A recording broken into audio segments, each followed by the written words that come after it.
Imagine un homme, il y a 4500 ans, qui change la façon de penser la ville, la médecine, qui renforce la puissance d'un empire et qui devient presque un dieu.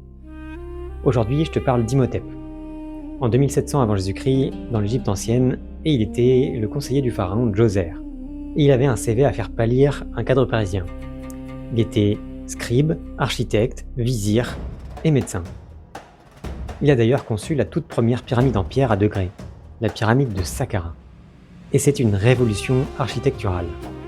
Et en organisant des grands chantiers, il a surtout structuré l'économie, la société, l'agriculture et l'habitat, tous des très grands déterminants de santé qui ont fait la puissance de l'Égypte.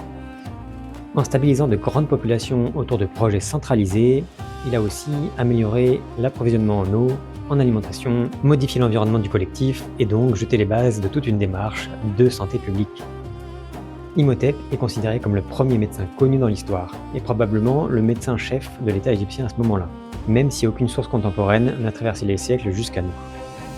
Sa réputation était si forte qu'il était divinisé comme un dieu de la médecine en Égypte, puis assimilé chez les Grecs comme le dieu Asclépios. Il le montrait très tôt, l'organisation sociétale et le savoir médical font partie de mêmes élans civiques qui bâtissent nos sociétés. Il incarne donc le fait que la santé d'une population ne dépend pas que du fait de guérir, mais également de la structuration du savoir, de l'agriculture, de l'accès à l'eau, de l'architecture et également de l'organisation collective.